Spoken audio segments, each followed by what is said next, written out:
Now under big pressure, takes off his jacket, plays e4, down to 9 minutes on the clock, gets up. He's gone to somewhere, maybe the washroom. He's under pressure. Rudik actually senses that he can win material. He takes queen. Now Rook has to take back the queen, but where is Nogerbek? He comes back. He has 9 minutes 26 seconds on the clock. Needs to make his moves quickly. Rook takes d2 on the board. And now you will see that c takes d4 is possible. But then white goes knight d5 attacking on c6. So that's why you cannot start with c takes d4. But rather, yes, d takes e4 is the better move here. And now, do you go knight e4? He takes with the bishop. Well, if you had gone knight takes e4, then the problem is after knight takes d4, black is clearly better. So that's the reason why bishop takes e4. And now he still takes on d4 with the knight. Black is a clear extra pawn up. So Rudik Makarian now is doing really well. He takes on d4. But can you not just take with the pawn? Because if you take with the pawn and the knight moves, then the bishop is hanging. But you have rook c d1 here, and you can't take on c3 because of rook d8. So that's the reason why he plays rook takes d4 now. And Nogerbek goes rook d1. Taking two pieces for a rook is not a smart idea here, because at the end you have a check and winning the bishop. So that's the reason why he played rook takes rook. Rook takes rook is on the board. And now brings the knight back to f6. So clear cut advantage here for white, for black. And Nogerbek has to really scramble in for a draw. Bishop goes back to f3. A good move now to play king g7 and improve the position. Yes, you can count on Rudik to play the endgames well. He's a very, very strong endgame player. Plays his king to g7. 4 minutes 45 seconds. Rook d6 played, putting pressure here on the b6 pawn. An idea could be to push the pawn to b5, but also you could go rook e6. Why not? He does go rook e6, because if you take, then that would be bad for white. Already pawn down. You don't want to be exchanging pieces. Rook d8 played, attacking the bishop on c8. Is the bishop trapped? No, he gives a check. That's the point. King goes to h2, and now you can get your bishop out. Maybe to e6. Yes, bishop e6 played. b3 pawn is hanging. It feels like black is clearly in this position, doing really well. Rook d6 played by Nogerbek. He's attacking the b6 pawn. So while b3 is hanging, b6 is also hanging here. Rudik goes after the knight now. Rook c1 played. The knight is under attack. This is getting high pressure. Also, both the players under time trouble. Nogerbek has 3 minutes. Rudik has 11 minutes on the clock. Knight e2, attacking the rook. And now rook goes to a1. So the a3 pawn is hanging. b3 pawn is hanging. b6 pawn is hanging. All of this under trouble. Rook takes b6, taken by Nogerbek. Rook takes a3 here, taken by Rudik. He takes the pawn. He's still a pawn up.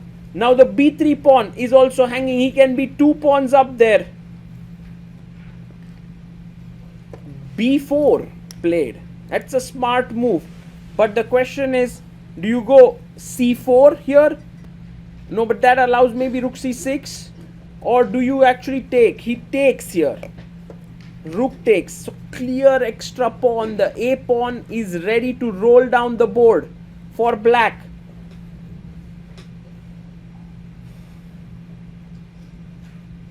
He goes a5. Kicks the rook away. And I think Rudik Makarian knows that if he plays accurately, this position should be winning for him. Because that pawn on the a file is very strong. We are on move number 36. 3 minutes to go for the last 4 moves before you get 30 minutes more on the clock. Rook b6 played here by Nogerbek. And Rudik goes rook b3. Of course you can't trade the rooks. If you trade the rooks, that's game over, because the pawn is just ready to push forward. So he keeps the rooks. He plays rook c6. And now is it time to push your a pawn down the board? I think Rudik is hesitating a bit. He goes bishop to d7. Maybe his idea is that if you go rook a6, he wants to take rook f3, gf3 and bishop b5. So very, very sly trap there. And Nogerbek doesn't fall for it. He goes rook c7. He attacks the bishop.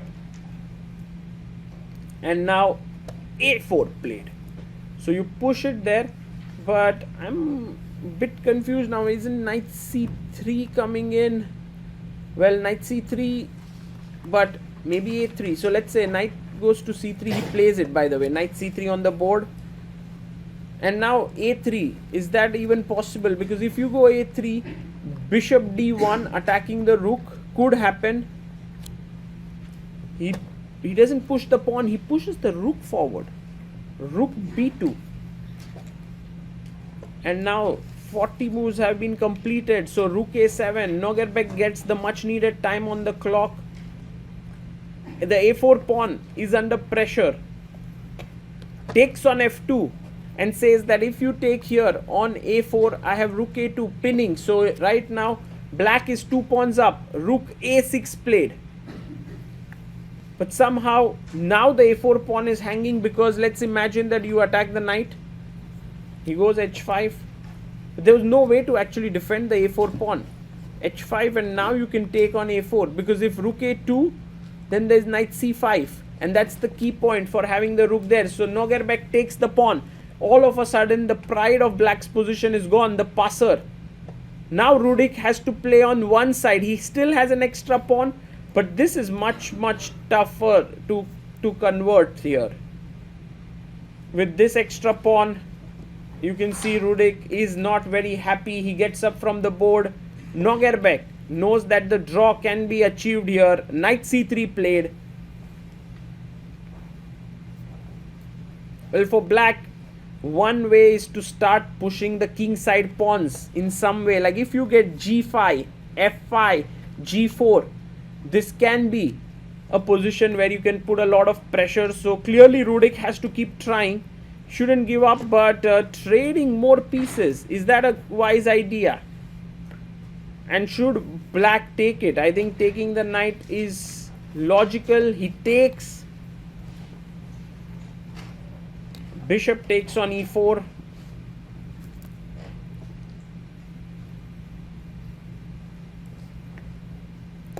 And the rook on c2 is attacked. He brings his rook to d2 square.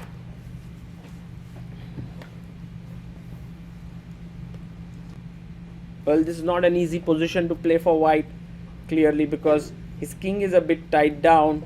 The black has a clear plan of pushing the pawns, but at the same time, the drawing margin of the game is very much within the grasps of white. So bishop e6 played by Rudik. Nogerbek just improves the position with rook a4.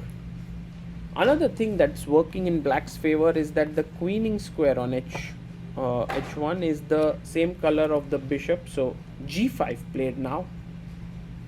He's slowly going there. He's going to play f5 next. Rook a7 played, pinning the pawn, but the king will move further.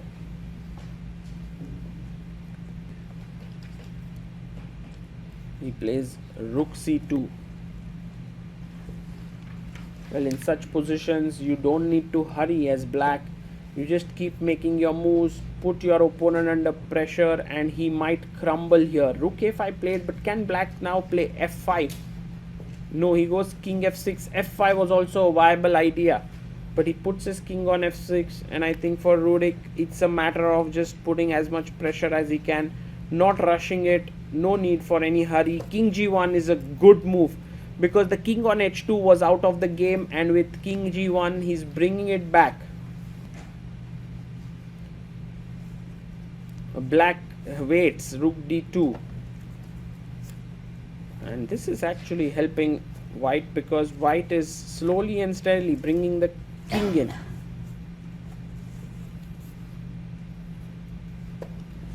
Well, he goes king h2. Just when I was thinking that he would bring his king into the center, the king goes to the side of the board. King moves to g6. Clearly you couldn't have done this with the rook on c2 because of a check and you lose the rook. So king g6. And now rook a6 played. So he wants to play bishop g4. That's the idea. King goes back to g7.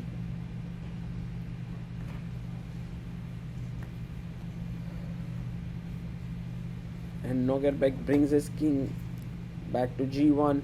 He's been very patient here. Also, he's now speeding up. So he has 16 minutes on the clock, while Rudik is down to 7 minutes.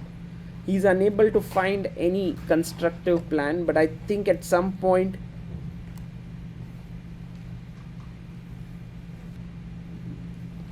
f5 g4 has to be engineered. Rook b1 played, taking away that square from the king, so you no longer can play with the king now.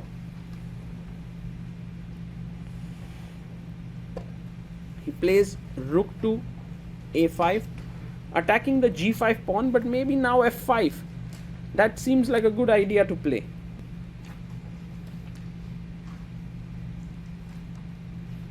Yes, he plays his pawn to f5. And now g4 becomes a reality at some point. Not now.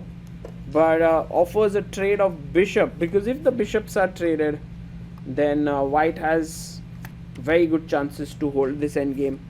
So he plays bishop c8. Keeps the bishops on the board.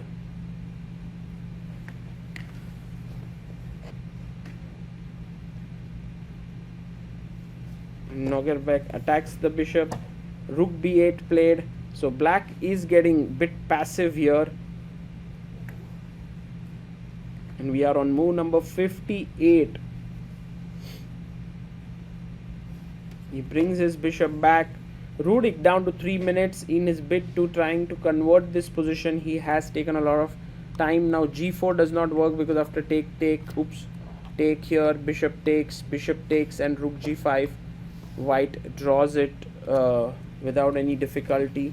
So he goes bishop e6 and now bishop d5 once again, offering a trade of the bishops. You can see Rudik smiling there.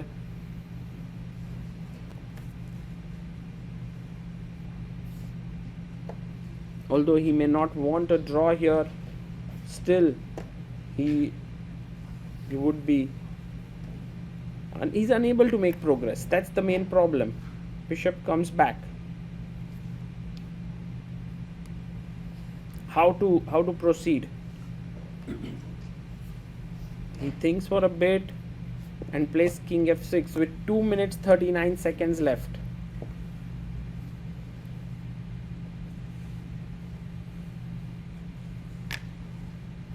And Nogerbek now gives a check, forcing the king to go backwards or maybe block here. Coming ahead might not be very wise. He comes up ahead because of rook g6 and the g5 pawn is under pressure. And also if king f4, let's say rook g6, king f4, there is rook g8 pinning here, which is very good for white.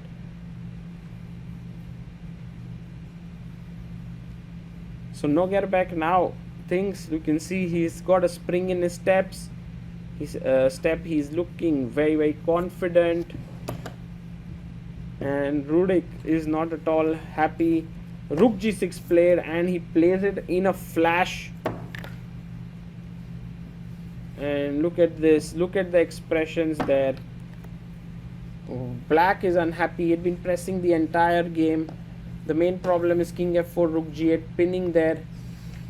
Maybe it seems like from the expressions of Rudik that he is going to offer a draw here.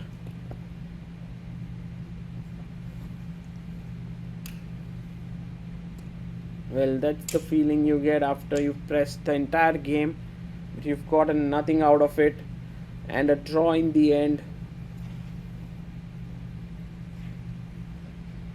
Nogerbek is pretty happy with his effort. He gets up from the chair and look at him. He is pumped up. If a loss would have thrown him out of the medals in this tournament, but with a draw, he keeps himself on the top of the table. Comes back and sits down. Meanwhile, Rudik has just a minute left. Bishop e6 offers a draw. And is Nogerbek going to take it? You can see him thinking now. It's very interesting whether he'll continue or not. And he takes the draw.